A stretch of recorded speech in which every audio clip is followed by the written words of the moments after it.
નમસ્કાર, વિજયભાઈ ગુલાબભાઈ દળવી, રહુ આવધા.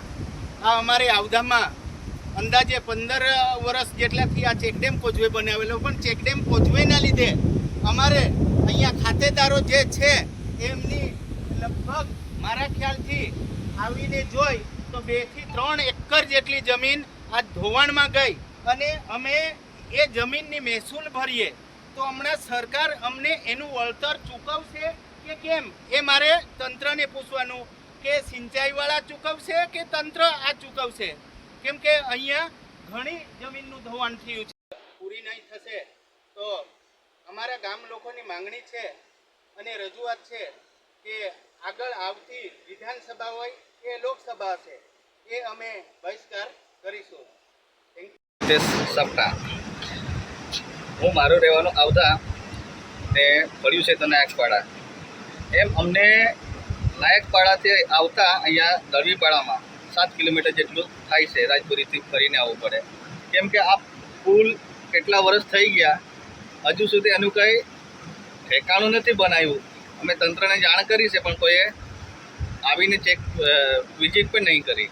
તો અમારા જેવા અમારા ફળિયાવાળાને પીએચસી પછી રાશન કાર્ડની દુકાન છે, સસ્તાનની દુકાન છે, એમાં આવવાનું કે ગ્રામ પંચાયત પર આવવાનું ખૂબ અમને તકલીફ પડે છે.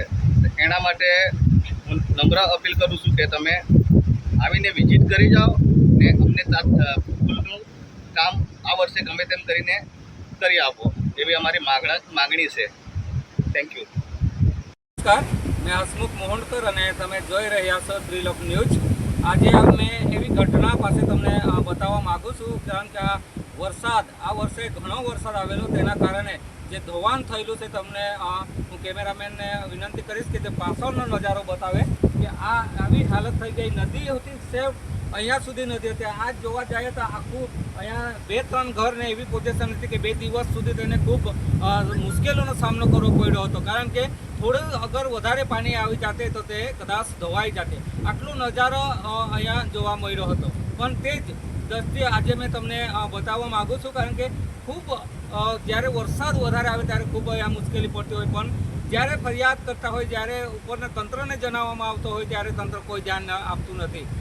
એટલા માટે આજે આપણે સામે આપણે બોલાવેલા છે જો આવધા ગ્રામ પંચાયતનો માજી સરપંચ શ્રી આપણી વચ્ચે આવેલો છે, તેને જ આપણે સીધા જ પૂછીશું. વિજયભાઈ,